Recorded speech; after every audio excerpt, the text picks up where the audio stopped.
Je me mets à l'aise, je suis avec vous pendant 1 heure et je vais vous expliquer l'hypnose, la thérapie stratégique, qu'on appelle les thérapies brèves, et l'hypnothérapie qui combine un petit peu les deux. Alors déjà, l'hypnose, c'est quoi, hein,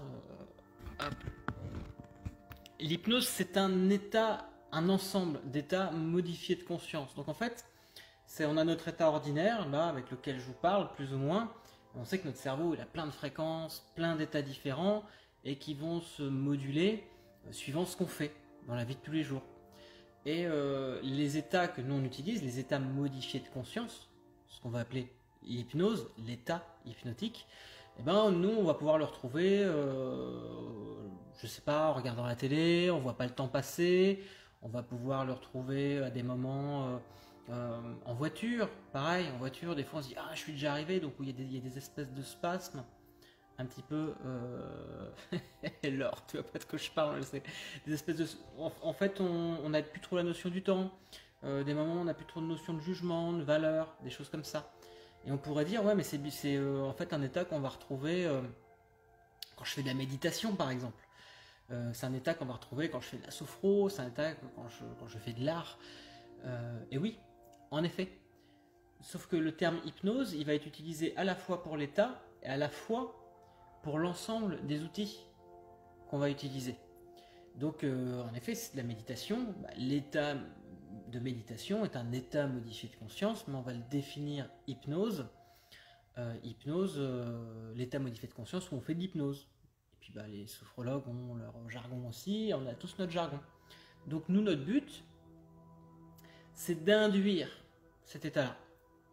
C'est-à-dire vous êtes dans votre état normal de conscience, et nous, là tiens, petite question, j'en ai une, petite question, à quel âge l'hypnothérapie peut-elle peut-être pratiquer sur les enfants?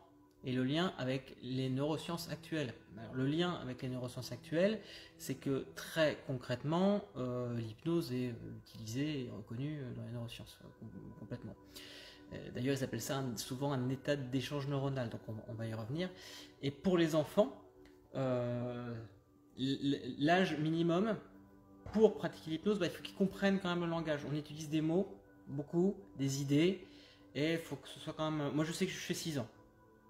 C'est-à-dire que à partir de 6 ans, on va commencer à travailler sur des techniques d'hypnose, un petit peu, n'importe quoi, sur des techniques d'hypnose, voilà, qu'on va utiliser, pas avec des adultes, parce que c'est un peu différent, mais avec ces outils-là. Après, avant... on va utiliser d'autres fonctionnements, qui sont des fonctionnements plus sensoriels. Par exemple, un enfant qui a mal, on va stimuler son visuel parce que ça va couper ce qu'on appelle le kinesthésique, c'est les sensations kinesthésiques. Et le visuel, quand on le stimule, il vient couper ça. D'ailleurs, il y a plein de techniques pour les douleurs qui vont utiliser ça, même pour des personnes dans des grandes souffrances chroniques, etc.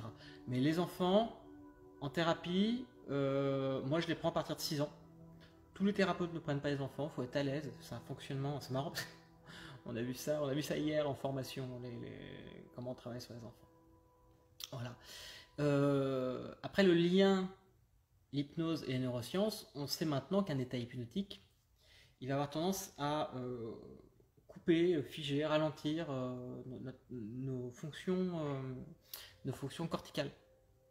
Ce qui fait que tout ce qui est jugement, tout ce qui est valeur, et d'ailleurs dedans il y a les notions du temps, il y a plein de notions comme ça, et elles sont un peu comme quand on regarde un film en fait, hein, elles disparaissent, ou elles sont mises de côté, et on peut plus facilement passer des suggestions au niveau inconscient. Alors nous, ce qui est intéressant, comme je vous expliquais, c'est qu'on utilise l'hypnose et les états hypnotiques. Il faut bien faire la différence entre les états hypnotiques. Parce que souvent les gens vont se dire ah je vais faire de l'hypnose, on va me percher la tronche, je vais être complètement déconnecté, et puis l'hypnotiseur il va pouvoir faire un petit peu ce qu'il veut sur moi, comme on pourrait voir en spectacle. Nous en thérapie on n'utilise pas ça.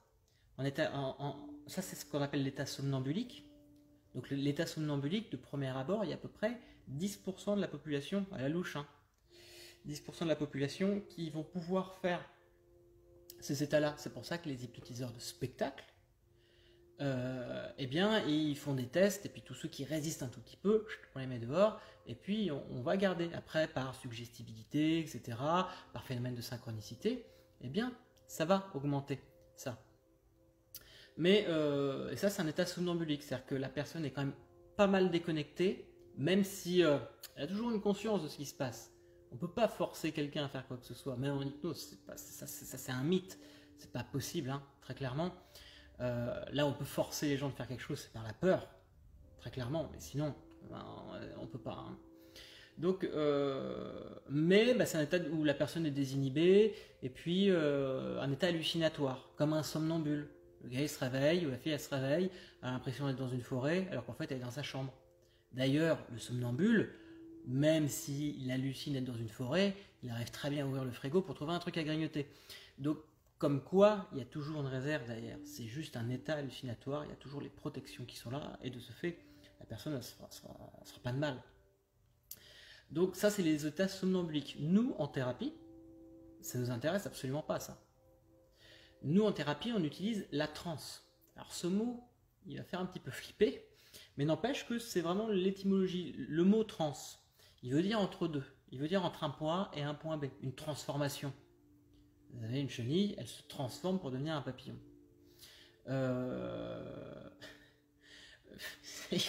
Il commence à dire n'importe quoi. Donc, un transport. Là, on utilise un command communication. Je vous transmets des idées. Donc, c'est ça en fait. L'état de transe, c'est vous êtes toujours conscient. Vous entendez tout, à peu près. Il peut y avoir des petites amnésies, etc. Bon, ça peut arriver. Et à n'importe quel moment, vous pouvez ouvrir les yeux, vous pouvez fonctionner. Vous êtes là, consciemment. Mais nous, je pose ma tisane, on étend le champ de conscience. Pour qui est aussi l'inconscient? L'inconscient, c'est la notion de l'inconscient, si vous ne savez pas ce que c'est tout ce dont on n'est pas conscient. Donc tout ce qui fonctionne en automatisme et qui fonctionne sur des modèles non logiques et non rationnels. Des modèles de survie, de facilité, de plaisir, et puis des trucs irrationnels. Hein. Notre inconscient est irrationnel. Vous rêvez la nuit, vous vous réveillez le matin, vous dites « Oh, ce rêve, c'était n'importe quoi », mais quand votre conscience était endormie, elle n'était pas là. Vous l'avez vécu comme si c'était super vrai. Et bien ça, c'est le pouvoir qu'a notre inconscient, c'est son pouvoir d'adaptabilité. Hein. On sait qu'il a un pouvoir évolutif extraordinaire, aussi bien dans le temps, au travers de la génétique et la reproduction, que d'un point de vue très personnel, même durant une vie. Il évolue très très vite, il s'adapte très très vite, et c'est normal, c'est pour préserver la survie. Donc, nous, en fin de compte, on va utiliser l'état de transe pour être conscient et inconscient.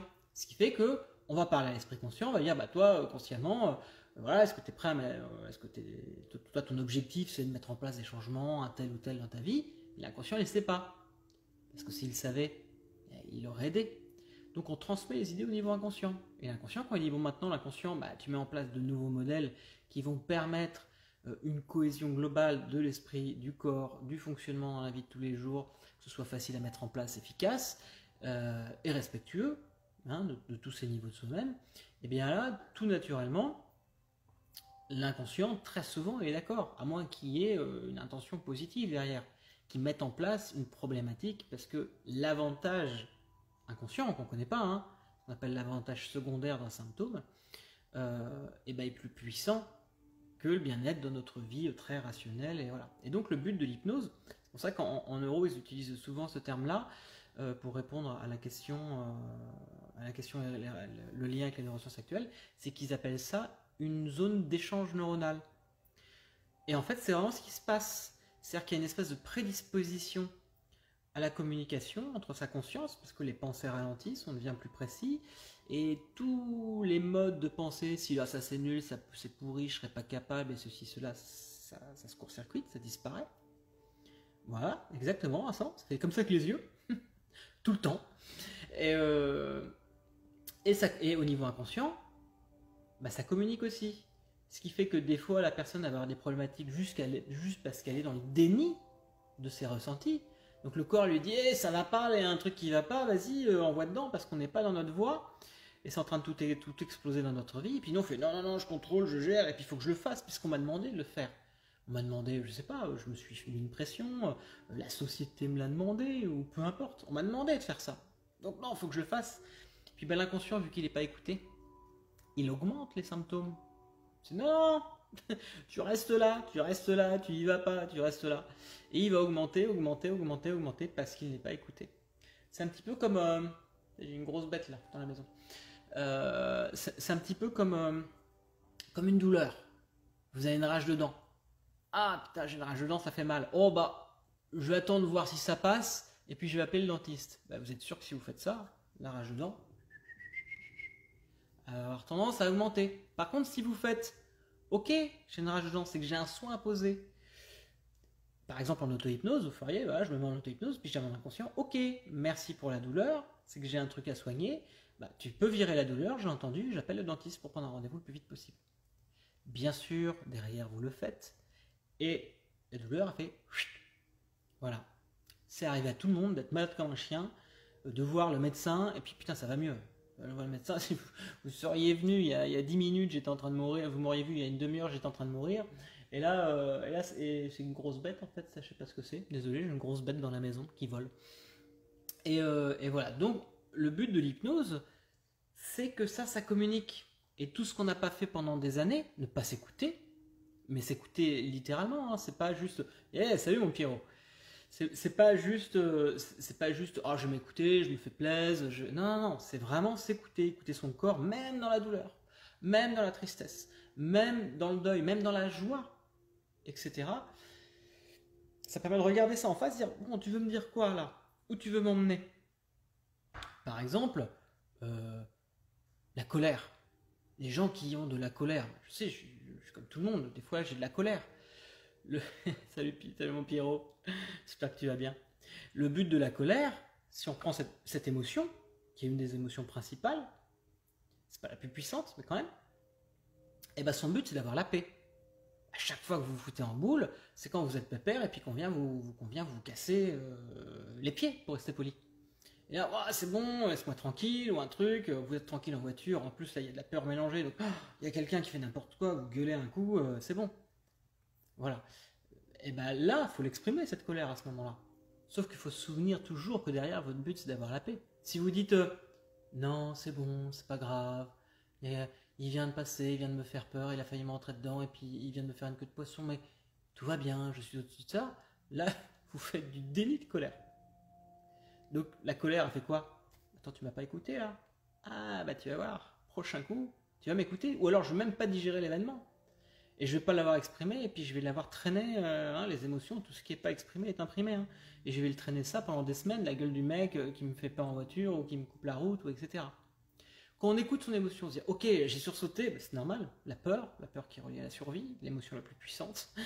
Ok, waouh, j'ai eu peur, ça avait sorti un peu de mon climat de paix, ça m'a foutu en boule, j'ai dit, putain, t'abuses, et ben je l'exprime, voilà, putain, fais chier. Ça m'a fait peur, quoi.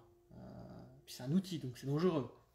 Et puis, voilà, j'ai exprimé le truc, c'est sorti, c'est bon, maintenant je peux me calmer. Et une fois que c'est exprimé de cette manière, là par exemple pour ça, on peut faire ça, juste dans la bagnole, c'est bon, putain, et puis après ça peut passer. Donc le but de l'hypnose, pour revenir à ça, le but de cette transe hypnotique, c'est d'avoir conscience et inconscience, et de faire maintenant je t'écoute. Et la plupart des gens qui viennent me voir, c'est qu'ils ne sont pas écoutés depuis des années. Et bah là, on rétablit le truc, ça fait un choc, hein. Quand on croit qu'on était tout seul dans son esprit, dans son ego, quand on s'aperçoit qu'on est 40 milliards de cellules dans son organisme, et que tout ça, ça fait partie de nous, et que tout ça, ça a un système de communication, et que ça peut être complètement autonome, et techniquement, ça n'a peut-être même pas besoin de nous, en fait, avec notre intelligence, notre rationalité, etc. Donc, quand on se reconnecte à ça, ça fait waouh, quand même. Puis quand on demande à ça de trouver des solutions pour aller mieux dans sa vie, bah forcément, il y a beaucoup plus de chances que ça ait les réponses. C'est pour ça que l'hypnose, c'est puissant quand c'est bien fait. C'est parce que notre corps, souvenez-vous, hein, notre corps, il fait quoi? Tiens, on a eu une technique comme ça aujourd'hui. Notre corps, il fonctionne comment? Il prend ce qu'il y a de bon, ce dont il a besoin, ce qui lui est utile. Tout le reste, il le dégage. Tout ce qui est inutile, il dégage. Tout ce qui est toxique, il dégage. S'il ne peut pas le dégager, il va y avoir un système déjà d'adaptation aux symptômes de ce qui est toxique. C'est pour ça que les gens fument, ils s'habituent à ce qui est toxique, le corps il s'habitue, et en parallèle, il rentre dans un processus évolutif. Ça bug, ah, c'est peut-être chez toi que ça bug, Gigi. Et en fait, il rentre dans un processus d'évolution qui va s'adapter le plus vite pour que cette toxine soit moins toxique. Alors ça demande plus de temps. Bah, imaginez qu'avec l'hypnose, on va demander à ces processus. On n'est pas les seuls. En effet, chercher la vie sur Mars, bah déjà, si on pouvait bien prendre conscience de celle qu'il y a en nous, ça changerait tout. On rentre en contact avec soi-même, et là, imaginez utiliser, c'est même pas utiliser, vous laissez ce pouvoir intérieur, inconscient. Là, on parle pour l'hypnothérapie, l'hypnose dissociative, l'hypnose, on va dire ericksonienne, la nouvelle hypnose, et on laisse faire notre inconscient. Voilà, alors, un inconscient qui a bien appris, c'est-à-dire qu'on lui a donné les directions à prendre, on lui a dit, bah là, dans ce domaine-là, ce serait mieux. Voilà, qu'il apprenne aussi ce qui est bon pour nous. Souvenez-vous, hein, lui, c'est un animal. Donc la plupart des gens qui viennent me voir, par exemple, ils ont des problématiques. Je sais pas, attaque panique dans une grande surface, problèmes divers et Y. Bah, les animaux, ça leur posera pas de problème. L'animal, il va pas rentrer en grande surface. L'animal, il a peur d'aller chez le veto. Ça lui pose pas de problème. C'est le veto qui lui pose un problème. Il va pas se dire, ah oui, mais j'ai besoin d'aller chez le vétérinaire parce que là, il faut que je me fasse faire un vaccin anti-rage. Non, il se dit pas ça. Il est en mode, les cas de fer par terre, déjà, il sent toutes les molécules de peur qu'il y a eu avant, ils sont les odeurs de médicaments, et il fait voilà, il fait comme ça, puis il crée des ancrages ensuite. Vu qu'il y a déjà été, la simple odeur, la simple fait de s'arrêter sur le parking, etc., il va être en mode, je me bloque. Donc votre inconscient, il est comme ça. Notre inconscient à tous, il est comme ça, hein, soyons clairs. C'est que nous, on se dit, ouais, mais non, là, bah oui, ce vaccin contre la rage, ça va me permettre de survivre si je me fais chiquer. La grande surface, je vais y aller pour faire mon épicerie quand même. C'est quand même hyper pratique en termes de confort. Je suis pas obligé de le faire pour survivre, certes, mais en termes de confort, c'est quand même vachement plus pratique. Et donc on utilise la transe pour qu'il y ait ce côté-là qui dit ouais mais c'est super pratique et puis pour moi c'est important dans cette société qui est complètement dénaturée pour communiquer avec mon naturel qui est en mode je m'en fous, je suis là, les cas de fer par terre et voilà. Et donc on utilise ces strates de communication. Coucou Maud, enchanté de te voir ici, et mon Fredo pareil. Et le but c'est que les deux se connectent pour faire un conscient, un être conscient. Et ça c'est, on utilise l'hypnose pour ça. Il y a plusieurs formes d'hypnose. Il y a l'hypnose, celle que je vous ai expliquée, donc dissociative, hein, où on prend votre esprit conscient, on prend votre inconscient, on travaille l'un avec l'autre pour les réassocier, et puis qu'on fonctionne main dans la main sur ce qu'on veut ensemble. C'est plus facile.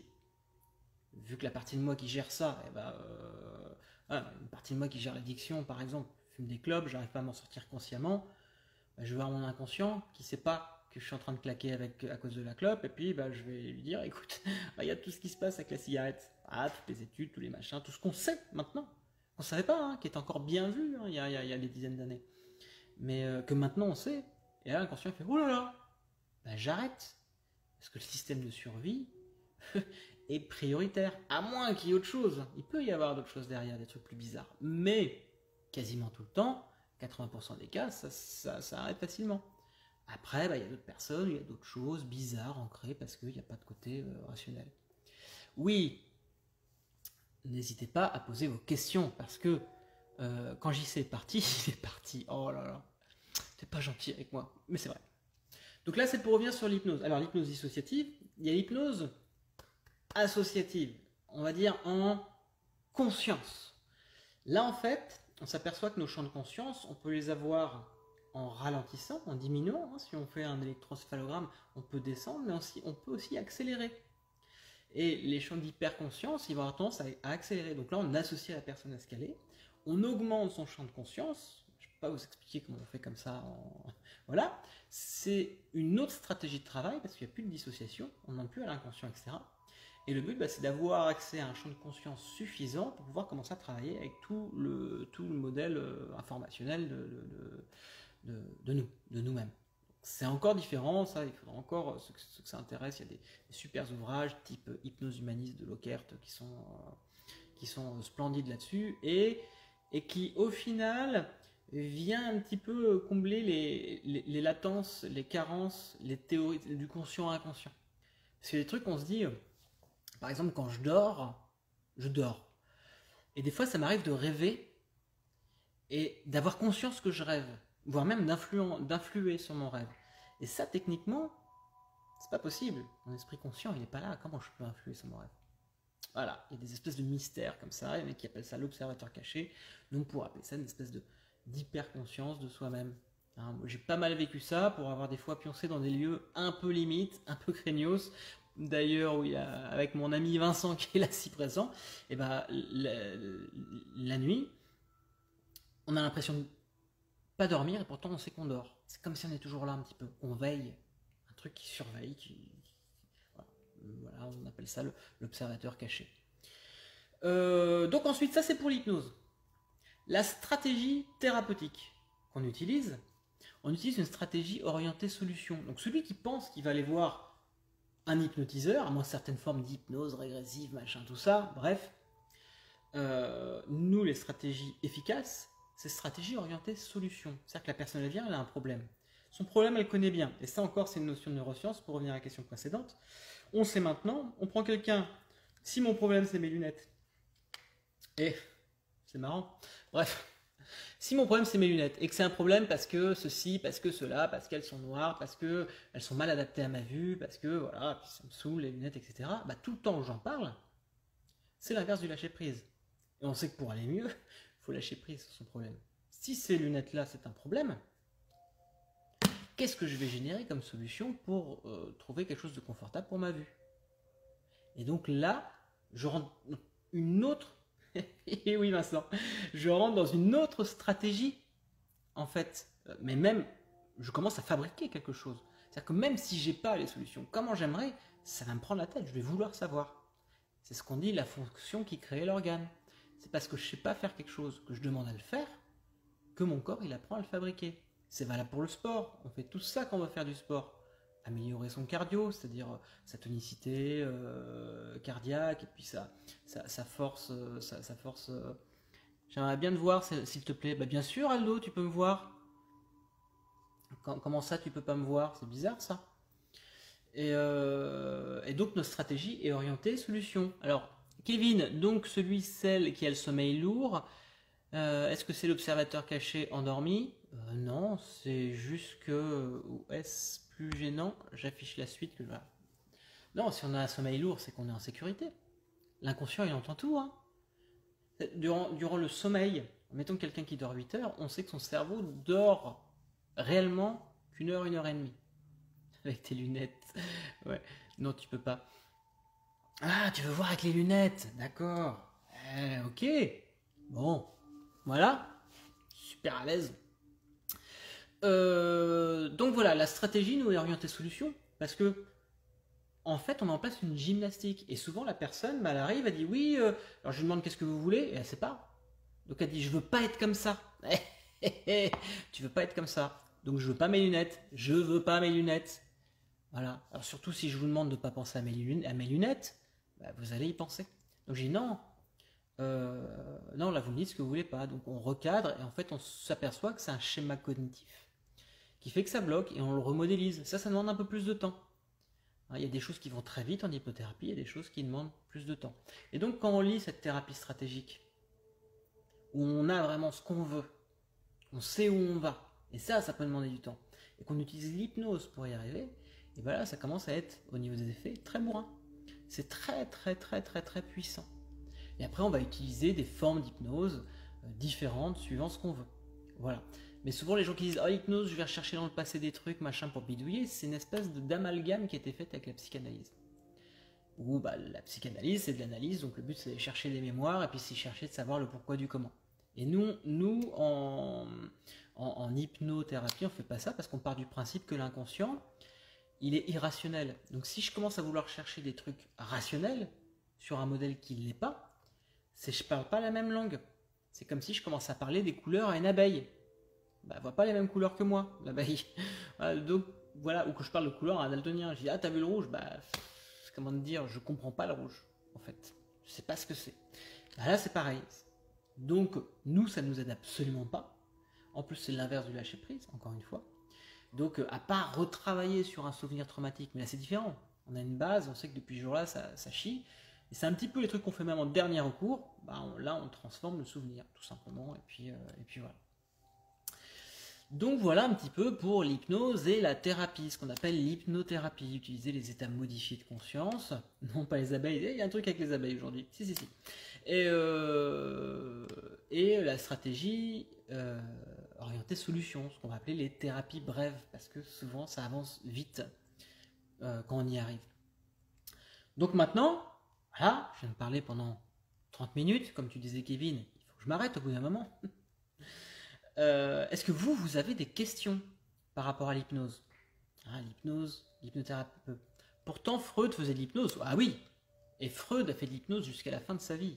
D'ailleurs, sur l'un de ses derniers bouquins, il y a une phrase type, j'ai pas les mots pour mots, mais à l'heure actuelle, j'ai pas trouvé de substitut à l'hypnose. Je crois que c'est le bouquin qu'il a écrit 3 ans avant de mourir. Freud a fait de l'hypnose toute sa vie. Mais il utilisait l'hypnose classique, qui n'est pas l'hypnose de spectacle. L'hypnose classique, c'est l'hypnose de soins qu'il y avait autrefois. Et on n'avait pas les outils qu'on avait maintenant. C'est-à-dire que l'hypnose, autrefois, c'était très fascination quand même, et très directif. Donc on était sur des suggestions très directes.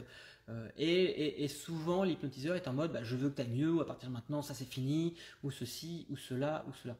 Et a priori, je ne suis pas Freud, mais a priori, il n'était pas très à l'aise avec cet outil très directif. C'est vrai que je pense qu'il faut un certain charisme, en fait, pour utiliser ces outils. Soit par exemple ceux qui font de l'hypnose de spectacle, qui reprennent ce côté directif. En fait, l'hypnose de spectacle, ils reprennent juste des outils, l'hypnose classique.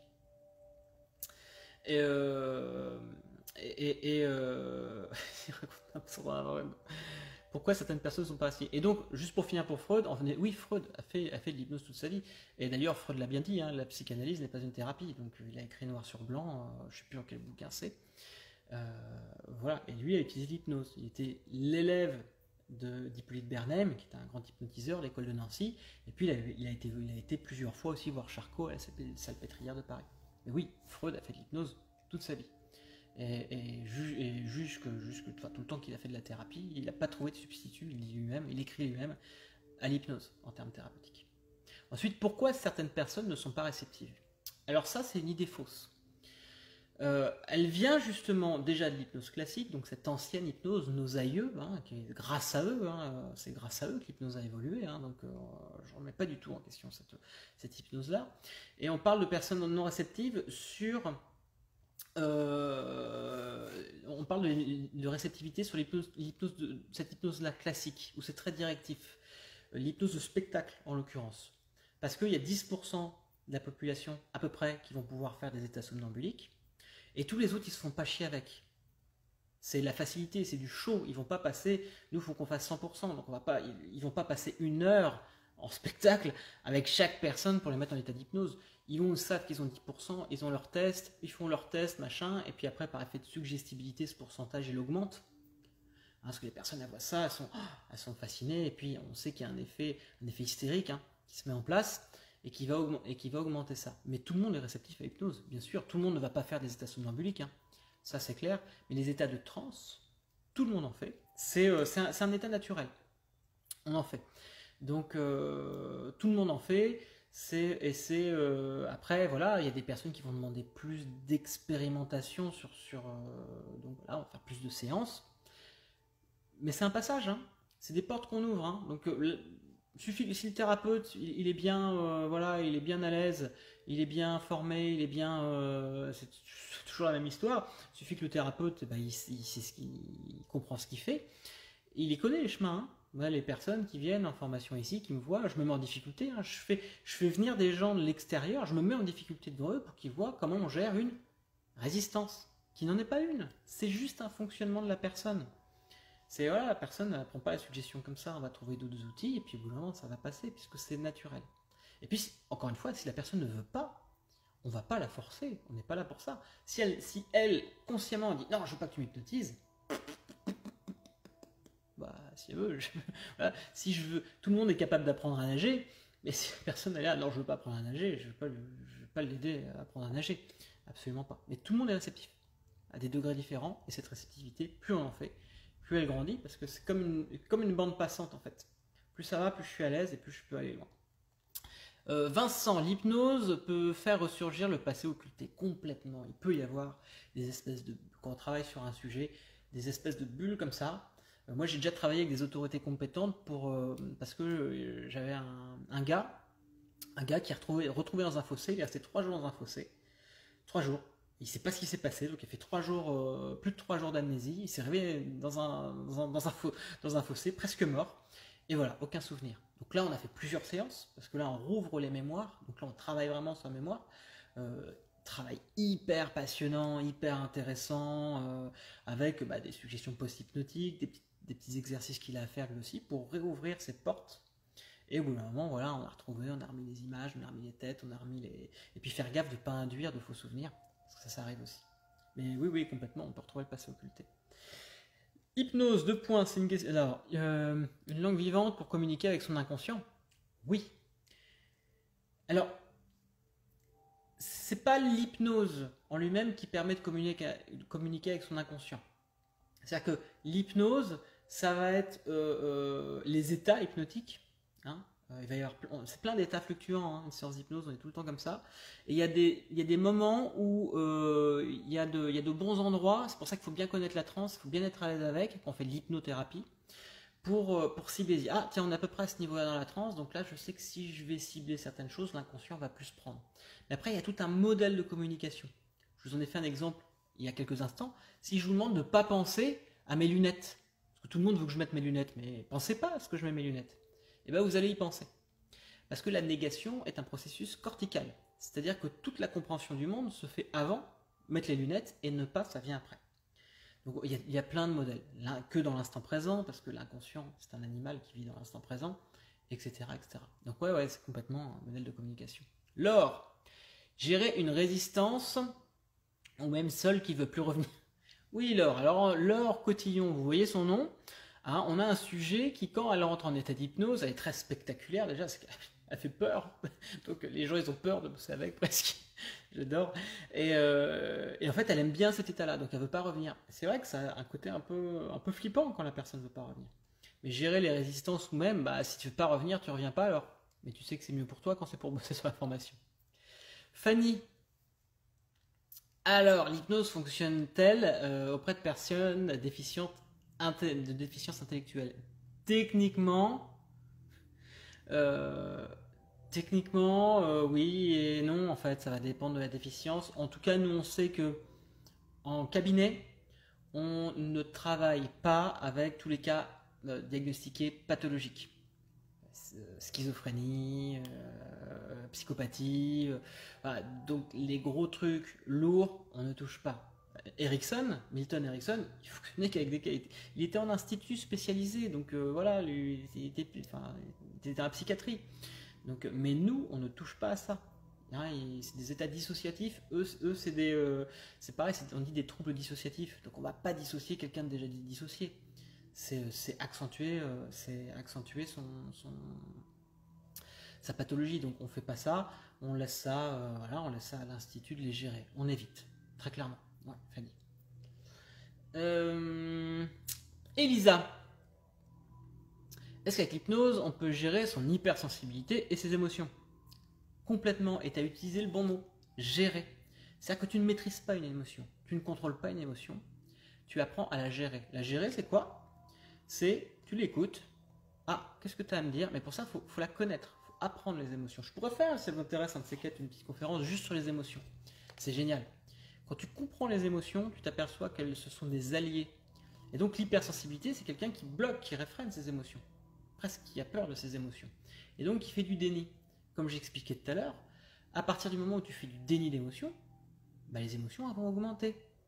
Ensuite, il suffit que tu aies des blessures intérieures que c'est des espèces de résonance par rapport à des traumas passés. Ouais, en effet, mais l'hypnose va complètement te permettre de gérer l'hypersensibilité et ses émotions. C'est déjà les émotions, bah, c'est comme un véhicule, c'est comme un cheval, c'est un animal qui a besoin de boire, de bouffer, qui a besoin d'amour, d'être écouté, de tendresse. Et si tu l'écoutes pas ou si tu lui tapes dessus avec une trique pour qu'elle avance, bah, tu vas pas t'entendre avec et voire même elle va crever la bête au bout d'un moment. Et peut-être tout avec. Donc, ce qui va se retourner contre toi. Donc, non, tu l'écoutes, tu lui donnes à boire, tu la choix et tu vas la brosser tous les jours, etc. Et puis ensuite, tu vas dessus, puis tu lui dis, bah, moi j'ai besoin d'aller là. Donc, tu as assouvi tous les besoins nécessaires. Et en fait, elle t'emmène où tu veux, c'est un allié, et chaque émotion sont comme ça. Par contre, en effet, ça nécessite un apprentissage, il faut savoir comment ça fonctionne, c'est un apprentissage, tu as besoin de le réapprendre, ça ne va pas être réglé en une séance, ça. Soyons clairs. Hein. Il y a des choses qu'on ne règle pas en une séance. Mais l'hypnose va permettre une accélération de cet apprentissage. Voilà. Il va virer tous les blocages, tout ce qui dit je vais peut-être pas y arriver, tu sais, tous ces trucs là qui font que ça nous bloque dans la vie de tous les jours. Je vais pas me mettre au champ, je suis trop vieux. Tu sais, les espèces de trucs comme ça qu'on se dit c'est n'importe quoi. Hein. Je suis trop vieux. Non, il n'y a pas d'âge. On vit que maintenant, on vit que dans l'instant présent. L'âge, c'est complètement voilà. C'est n'importe quoi en fait de se faire cette notion. Si je veux prendre du plaisir, que j'ai 80 balais en poussant la chansonnette, je prendrai autant de plaisir que si j'avais 20 ans. Enfin, après, ça dépend. Si je recherche la performance, c'est une autre histoire. Mais ça s'apprend et l'hypnose permet justement de virer toutes ces barrières. Et hop, en avant Guingamp, ça va vachement plus vite. Est-ce qu'il y a d'autres questions, les amis? Je bois un petit coup là parce que j'ai beaucoup parlé. En tout cas, il y en a qui me suivent là depuis tout à l'heure. C'est cool, je vous remercie. Alors, souvenez-vous, quand vous écrivez vos questions, il y a une petite latence. Alors, pendant que cette latence, elle passe, j'ai envie de faire de l'hypnose, j'ai envie de voir un hypnothérapeute. Je tape hypnothérapeute dans ma région, et là, boum, j'ai un espèce d'éventail de plein de gens avec plein de diplômes. Ah, ça picote. Qui je vais prendre? Alors déjà, le bouche à oreille, souvent c'est pas mal. Tu t'en fous, t'as 3 ans dans ta tête. C'est ça qui est bon. Donc il y a plein de gens à l'heure actuelle, en plus avec le confinement là depuis 1 an, qui se forment. Ils font des formations e-learning et ils s'installent et ils n'ont jamais vu une personne. Yes, mon petit Aldo, des gros bisous. Donc ils n'ont jamais vu une personne. Et donc elles ont un petit diplôme, tu vois, super. Ils l'ont envoyé sur internet et elles s'installent. Elles n'ont pas vu une personne, elles n'ont pas hypnotisé quelqu'un. Bah non, mais là c'est pas possible. Avant de m'installer, j'ai étudié 3 ans. Et je peux vous dire, ils peuvent vous le dire, il y en a qui sont là, qui font la formation avec moi cette année. Même 1 an, on va arriver, tu vois, 1 an de formation, hein. Et on communique souvent ensemble, et puis etc. etc. Donc assurez-vous que la personne que vous voyez, elle est au taquet. Elle comprenne. C'est bien beau de savoir ce que c'est l'hypnose, mais de comprendre ce que c'est. C'est-à-dire que je peux savoir que oui, l'hypnose, c'est un état modifié de conscience, ça va permettre à mon inconscient. D'accord. Mais quand tu comprends la transe, voilà, je suis hypnothérapeute, c'est-à-dire que je fais de l'hypnose. Donc, je comprends l'hypnose, je comprends, voilà, ils pourront tous vous le dire, hein, c'est quelque chose qui fait, on se fait matraquer un truc de dingue, voilà, dit vous-même. Donc je comprends l'hypnose, ça c'est mon taf. Donc je vois la personne quand elle est en transe, le niveau où je vais l'emmener, c'est moi qui l'emmène à un certain endroit, etc. Et puis c'est la personne qui m'envoie les ressources. C'est comme ça que ça marche. Donc c'est la personne qui fait tout. Moi je suis juste un espèce de guide qui ouvre des portes et dit tiens passe par là, tu vas voir, ça va être plus simple. En fin de compte, je fais pas grand chose. Hein.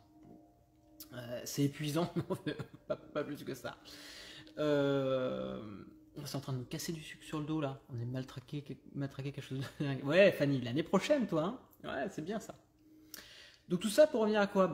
Il y a plein d'hypnothérapeutes qui s'installent, qui connaissent rien à l'hypnose. Il y en a même qui forment, qui ont 2 ans, ils sont installés depuis 2 ans. Vous imaginez le délire? C'est depuis 2 ans. C'est un délire. Donc, non, il faut fuir. Assurez-vous que la personne, voilà, elle connaît ce qu'elle fait, qu'elle comprenne ce qu'elle fait. Hein. Alors souvent déjà le bouche à oreille, et quand on connaît personne, essayer d'aller sur des forums ou des trucs comme ça. Et puis le feeling vous arrivez là-bas, la personne, vous la sentez pas, vous fuyez. Et d'ailleurs, un bon thérapeute, il doit vous le dire. Oh là, il y a un truc qui ne va pas, vous avez le droit de prendre la fuite. C'est offert. Voilà, moi ça m'arrive, des fois je le sens pas, parce que des fois ça va résonner avec des trucs, hein. Je suis un être humain, j'ai des trucs aussi, hein. Donc des fois dans ma vie, il y a des moments où je vais pas pouvoir t'aider là, parce que ça résonne, et puis même si je suis blindé, c'est pas cool, donc je vais t'orienter chez des confrères qui sont très très compétents eux aussi. Et puis, ou alors, c'est pas, moi je suis, comme je vous dis, je suis très trans, voilà, j'aime l'hypnose, j'aime quand la personne, elle est en transe, et puis j'ai des collègues qui sont plus dans les stratégies, quelque chose de plus titilleux, qui utilisent moins la transe, qui sont plus dans la systémie en fait, hein, qui vont utiliser, et sont hypnothérapeutes quand même, ils vont utiliser l'hypnose superficiellement. Et c'est très bien aussi, hein, il n'y a pas de bien ou de mal. Je vais rediriger par exemple à des personnes comme ça. Mais si vous vous retrouvez en face d'un hypnothérapeute, vous faites « Oh putain, je le sens pas celui-là », vous lui dites. S'il se vexe, c'est que votre sensation était bonne, qu'il n'est pas formé, et puis qu'il n'a rien à faire là, et puis au revoir, vous tracez votre route, et puis voilà. Mais voilà, si c'est ce qu'il fait, bon, je comprends tout à fait, ça marche, hein, je vous souhaite bonne route, et puis vous alliez mieux, parce que c'est ça notre objectif. De la même manière, quand vous tombez sur un thérapeute, un hypnothérapeute qui vous dit « Bon, on va prendre 10 séances d'affilée, toutes les semaines », vous fuyez, c'est un charlatan, tout simplement, parce que c'est une suggestion, on travaille avec une suggestion, donc alors soit vraiment le gars il le sait pas et il a rien compris en fait, il a rien à faire ici, il faut qu'il continue, c'est pas qu'il est méchant, c'est qu'il faut lui juste represser, il faut qu'il continue ses études, ou soit c'est un charlatan, il le sait. C'est-à-dire que ça c'est une suggestion qui veut dire que ça irait pas mieux avant 10 séances, alors, on fait jamais ça, et la semaine prochaine, mais ça sert à rien. Vous allez faire une séance d'hypnose, à partir du moment où vous faites de l'hypnose, je veux bien, tu fais ta première séance. Des fois, quand tu ne sais pas où tu vas, peut-être que ça peut prendre une séance de déterminer ton objectif. Pour certaines personnes, c'est compliqué. Pourquoi pas? Voilà. Mais moi, j'aime bien dès la première séance faire de l'hypnose. Mais des fois, ça arrive. Et puis, on dit, bon, on n'a pas fait d'hypnose, on a notre objectif, on va enchaîner en pas longtemps, là, ça marche. Mais dès qu'on fait de l'hypnose, il faut qu'on laisse passer au moins un mois et demi. Déjà, pour calibrer le changement. Comment tu peux savoir, je sais pas, quelqu'un qui vient pour perdre du poids, comment je peux savoir en une semaine que ça a marché? Donc peut-être qu'une semaine après, je vais réessayer quelque chose qui est en train de marcher, qui est en train de germer chez la personne. Et je remets du substrat dessus, et je remets une graine. Imaginez faire ça 10 fois, c'est le bordel. Et moi, je récupère des personnes cassées, brisées par des mauvais thérapeutes. Alors, est-ce qu'on peut être accro à l'hypnose? Oui, bien sûr qu'on peut être accro à l'hypnose. Pas accro dans le sens, pas pouvoir s'en décrocher, mais être passionné par ça. Et moi, j'envisage pas ma vie sans être dans un état modifié de conscience. Très clairement. Par contre, il faut faire la différence entre être accro à l'hypnose et accro à son hypnothérapeute. Et là, si tu es accro à ton hypnothérapeute, encore une fois, ce charlatanisme, tu fais absolument pas ça. Absolument pas. Le but de ton hypnothérapeute, c'est de te voir le moins possible. C'est-à-dire que moi je vois une personne, je lui explique, voilà, il y a des cas où on n'a pas le choix, il faut plusieurs séances. Donc je lui dis, voilà, là on fait une séance, on laisse passer un mois et demi. Dans un mois et demi, si tout va bien, vous avez le rendez-vous, vous m'appelez, on fait un feedback, super. Et puis voilà, un mois et demi après, on voit ce que ça donne. Et puis on voit si ça a été mieux, un peu moins bien, etc. etc. Et puis on rééquilibre. Parce que la personne, elle peut changer, et puis elle peut aussi ne pas adopter son changement. Hein, ce qu'on appelle l'homéostasie. La personne qui veut changer, mais elle veut surtout qu'on touche à rien. Les gens sont très comme ça. Hein. Je vous médier, mais en fait, touche à rien. Ah si, il faut changer, non mais on va pas changer ça. Donc, il y a ce côté-là. Et on sait que pour prendre de nouvelles habitudes, nos sillons neuronaux, pour se mettre en place, il faut à peu près 45 jours à 3 mois. Donc, il y a quand même un temps d'adaptation, si on peut dire aussi, des nouvelles façons de faire. Donc, des fois, il peut y avoir besoin de, hop, allez, remettre une couche. Donc, ça peut être bien aussi de mettre une autre séance ou une autre séance à moi. Et voilà, des fois, je vois des gens comme ça, mais souvent, mon but, c'est leur autonomie. Quand ils commencent à être autonomes, c'est bon, hein.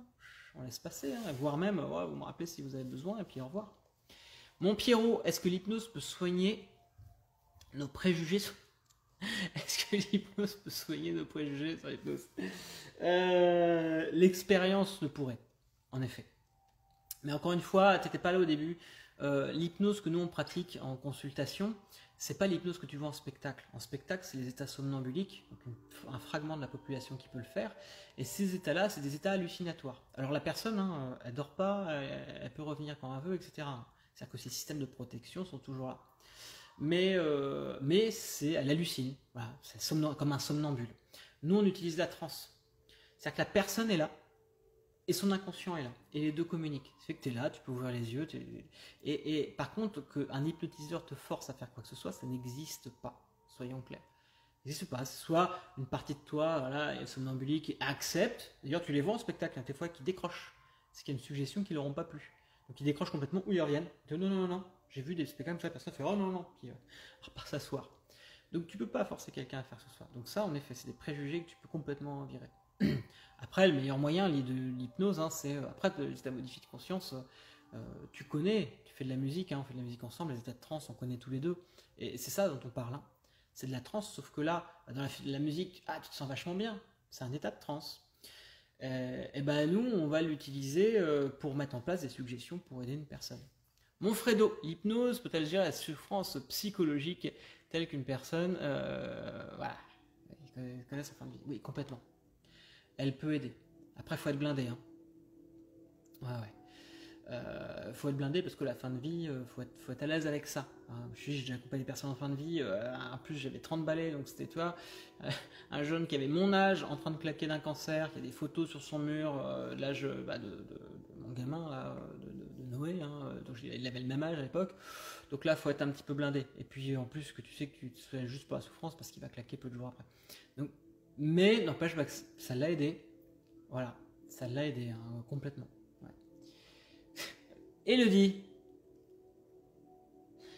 est-ce que je peux venir jouer un jour apprendre à faire de l'hypnose avec papa? Et bien sûr, mon chaton. Hein, ça sera un grand plaisir que dans une dizaine d'années, tu viennes avec moi et puis que je t'enseigne l'hypnose pour que ce soit pour toi, pour ton plaisir, ou devenir hypnothérapeute. Mon grand enfant qui grandit que j'aime.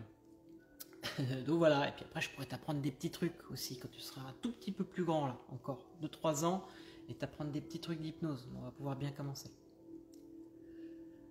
Est-ce que vous avez d'autres questions? Est-ce que c'est plutôt clair? Est-ce que j'étais plutôt clair? Est-ce que c'est voilà? Donc pour en revenir, oui, si vous prenez rendez-vous sur un thérapeute, bah ouais, donc vous savez ça, assurez-vous qu'il soit bien formé, c'est-à-dire qu'il ait fait une formation présentielle, hein, et de qualité, de préférence. Et puis, Fred, pour draguer les filles, bah t'as vu le canon avec qui je suis? Tu crois que sans l'hypnose, j'aurais pu être avec?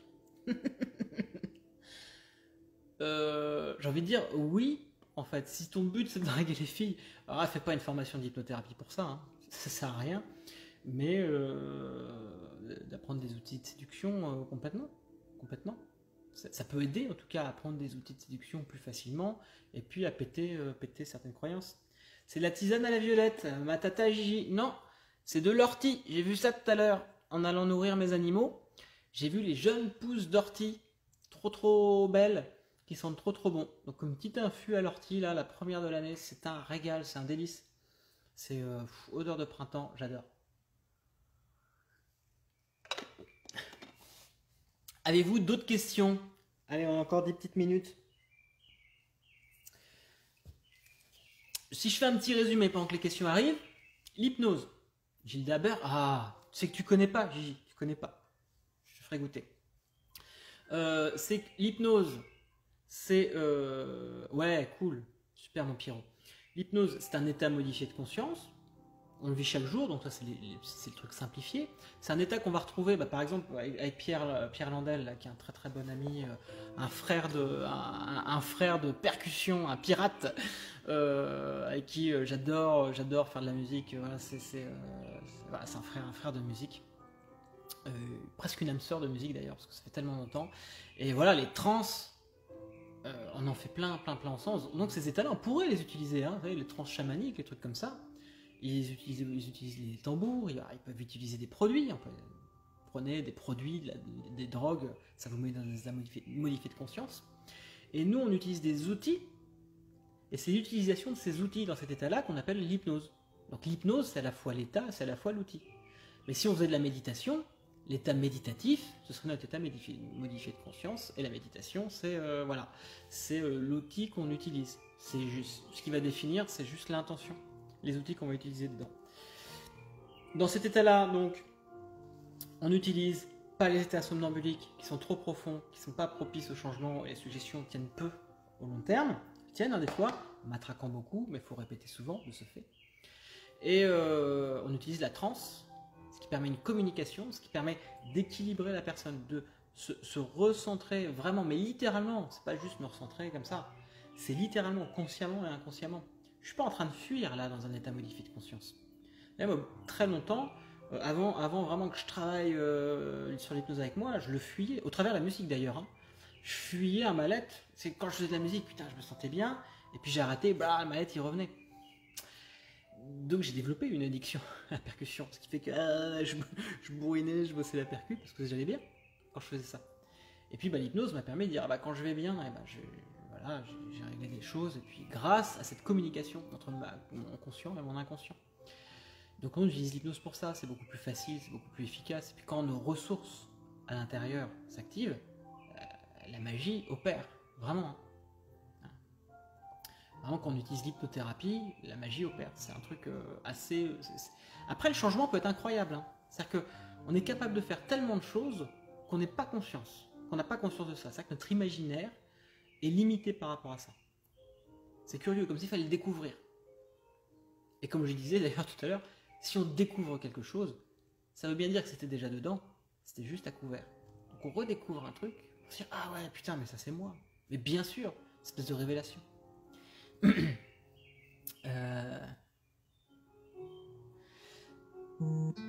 La magie. Eh ouais, la magie opère. L'âme agit. Bon, il vous des questions, c'est bon pour vous tous? Ou il y en a encore? Sur l'hypnose, sur l'hypnothérapie, est-ce que vous voulez savoir, je sais pas, par exemple, ce qu'on peut traiter avec l'hypnose, qui est très très vaste, mais si vous avez des sujets en particulier, est-ce qu'on peut traiter ça comme vous m'avez demandé tout à l'heure?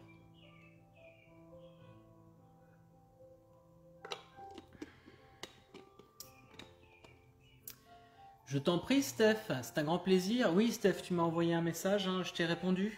Donc après, c'est comme tu préfères. Voilà, je t'avais donné, c'est comme tu préfères par rapport à ce que tu m'as envoyé. Laure, merci, je vous remercie tous des milliers de fois. Franchement, c'est toujours un super moment. Comme je vous disais, j'ai bien enchaîné là. J'ai fait la formation. Bah, Christelle, t'arrives, mais ça va être la fin, Christelle. Donc, comme je vous disais, j'ai enchaîné toute la formation là avec mes élèves, c'était top. Hein, formation à l'hypnothérapie, c'était génial, on s'est perché la tête. J'ai fait beaucoup de démos, donc un peu claqué. Et j'enchaîne sur. En fait, ça me booste. Je sors, je suis claqué, mais vous voyez, le faire ça, ça me booste.